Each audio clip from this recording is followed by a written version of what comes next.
Ce soir-là, Fléodore ne bouge pas. Et pourtant, ce qui devait arriver arriva. Son père se redressa, posa sa lourde main sur la table et avec sa voix rauque lui dit: Demain, mon fils, tu viens avec moi dans les bois. Demain, mon fils, tu viens couper un arbre. Demain, mon fils, comme moi, comme mon père avant lui et comme son père avant lui, tu deviendras bûcheron. Tu deviendras un homme. Et le père de Fléodore se rassoit sans même regarder son enfant. Sinon, il aurait vu. Il aurait vu que Fléodore avait les poings crispés sous la table, les mâchoires serrées, les paupières closes pour ne pas pleurer. Mais une larme s'échappera quand même sur sa joue.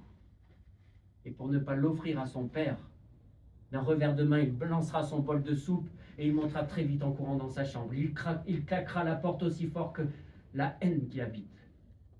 Il s'accoudera à la fenêtre de sa chambre.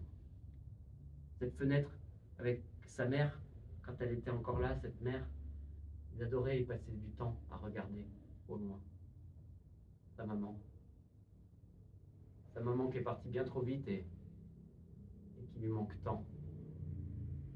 Cette maman qui racontait des histoires, des belles histoires, et quand la vie était dure, elle avait toujours un petit mot pour l'aider à s'en sortir, mais là, qu'est-ce qu'elle lui aurait dit, sa mère? Alors, avec le souffle chaud de sa respiration sur la vitre froide, il y a un nuage de buée qui se forme. Et machinalement, Fléodore, du bout du doigt, dessine le portrait de sa mère. Et quand il le termine, qu'il arrive à la commissure des lèvres, le portrait prend vie. Le portrait prend vie et commence à raconter l'histoire d'un meunier. Un meunier qui, toutes les nuits, fait le même rêve. Toutes les nuits, sans exception, il rêve qu'il sort de son moulin un matin, qu'il longe la rivière pendant 3 jours en direction du nord, que là il arrive devant un château, que sous le pont-levis, dans les fossés, il creuse un trou et il trouve un trésor. Toutes les nuits, il fait ce rêve-là. La journée, il moue son grain, la nuit, il rêve. Boulot, dodo. Si bien qu'un matin, n'y tenant plus, il sort de son moulin, une pelle sur l'épaule, et il longe la rivière pendant 3 jours en direction du nord. Là, effectivement, il trouve le château de ses rêves. Sous le pont-levis, il commence à creuser.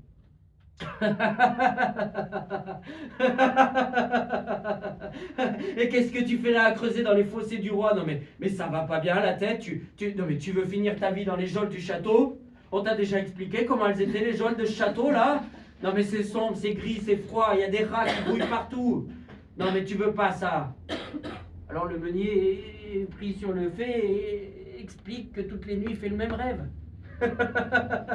Alors tu m'expliques que là t'as suivi jusque-là un rêve.